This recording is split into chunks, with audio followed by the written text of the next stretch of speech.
Hello everyone, আসসালামু আলাইকুম। আবার নিয়ে আসলাম আপনাদের মাঝে নতুন একটি ভিডিও নিয়ে। কচুয়ার সকল কন্টেন্ট ক্রিয়েটরদের নিয়ে একটি মিট আপের অনুষ্ঠান আয়োজন করা হয়। সাইফুল ভাইয়ের আমন্ত্রণে রওনা দিলাম কচুয়ার রহিমনগরের উদ্দেশ্যে। যেহেতু আমি শোষাক থেকে রওনা দিয়েছি, তো বাড়ি থেকে রওনা দিয়ে শোষাক বাজারে গেলাম। তারপর দোয়াবাঙ্গার উদ্দেশ্যে সিএনজিতে উঠলাম। দোয়াবাঙ্গা যাওয়ার পথে কিছু দৃশ্য আপনাদের মাঝে তুলে ধরলাম। ভিডিওতে দেখতে পাচ্ছেন আপনাদের সেই পরিচিত এবং জনপ্রিয় জায়গা চিকুটিয়া ব্রিজ এবং পাশেই ডাকাতিয়া নদীর পাশেই ওয়াকওয়ে, যেখানে বিকাল হলে পর্যটকের আনাগোনা বেড়ে যায়। তো ভিডিওতে দেখতে পাচ্ছেন আপনাদের কালীবাড়ি মাঠ এবং ঠাকুর বাজারের কিছু দৃশ্য আপনার মাঝে তুলে ধরার চেষ্টা করলাম। এরপর দোয়াবাঙ্গা গিয়ে সিএনজি থেকে নামলাম। সিএনজি থেকে নেমে যেহেতু আমি যাব রহিমানগরের বাজারের উদ্দেশ্যে একটি সিএনজিতে উঠলাম। তো রহিমানগর যাওয়ার পথে কিছু গ্রামীণ দৃশ্য আপনার মাঝে তুলে ধরলাম।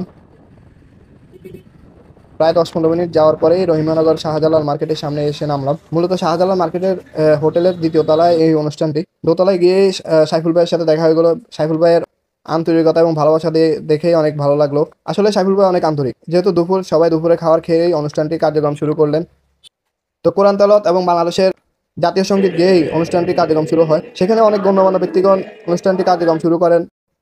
তার পাশাপাশি ওখানে গিয়ে দেখা হয়ে গেল আমাদের সেই হালকাবাস পেজের অ্যাডমিন হৃদয় ভাইয়ের সাথে। ভাইয়ের ভালোবাসা আসলে অনেক আন্তরিক, অনেক মিশুক। সেখানে উপস্থিত ছিলেন মানুষের কথা পেজের অ্যাডমিন সোহেল ভাই এবং সারাসির জনপ্রিয় কন্টেন্ট ক্রিয়েটর সাদাম ভাই। সাথে ছিলেন এলিয়ান টিমের সকল সদস্য এবং কচুয়া সহ বিভিন্ন আশেপাশের বিভিন্ন জানা অজানা অনেক কন্টেন্ট ক্রিয়েটর বড় ভাই এবং ছোট ভাইয়ের উপস্থিত ছিলেন। বিশেষ করে সাইফুল ভাইয়ের কথা না বললে নয়, যার অক্লান্ত পরিশ্রমের কারণেই এত বড় একটি অনুষ্ঠান সফল হয়েছেন। তো আসার সময় অনেক প্রিয় ভালোবাসার মানুষের সাথে দেখা হয়ে গেল। এইভাবে ভালোবাসা দিয়ে সবসময় পাশে থাকবেন, ভালোবাসা রাখবেন, এটাই প্রত্যাশা কামনা করি আপনাদের মাঝে। তো সবাই ভালো থাকবেন এবং সুস্থ থাকবেন। পরবর্তী ভিডিওর জন্য অপেক্ষা করুন। আসসালামু আলাইকুম।